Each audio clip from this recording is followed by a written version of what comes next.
யோபு அதான் சொல்லுகிறார், நான் வேறொருத்தருடைய வீட்டை எட்டி பார்த்தது உண்டானால், அதான் சொன்னேன் தாவீது இப்படி எட்டி பார்த்த சொன்னேன் இல்லையா, அதுதான் இது. யோபு 31 வாசித்து பாருங்கள், 10வது வருஷம்.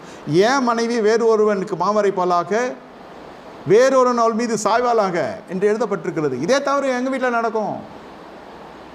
இந்த காரியத்தில் நான் ஈடுபடுகிற பொழுது இதுக்கு யாரும் எதுவும் செய்ய வேண்டியது, எத்தனை வருஷம் இந்த பாவ நிவர்த்தி நடந்துடும் எங்கள் வீட்டில், அப்படி என்று எழுதப்பட்டிருக்கிறது. யார் சத்துரு? எதிரிட, பக்கத்து வீடு, பின்னாடி இல்லையா, என் இச்சை, என் மனம் நிராகரிக்க வேண்டியதை ஏற்றுக்கொள்ளுகிறது, ஏற்றுக்கொள்ள நிராகரிக்கிறது.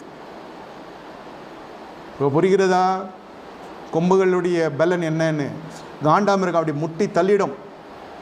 இங்கே இல்லை கொம்பு, அதுக்கு இங்கே இருக்கிறது, சுவாசத்துக்கு நேரம் இருக்குது கொம்பு. இந்த கொம்பு மட்டும் இல்லைன்னா சுவாசம் போயிடும். அந்த கொம்பு தான் அதுக்கு. சிங்கத்துக்கு பல்லு அழகு, மானுக்கு கொம்பு அழகு. படிச்சிருக்கிறோம் சின்ன வயசில். காண்டாமிருகத்துக்கு சுவாசத்துக்கு மேலே கொம்பு இருக்கிறது.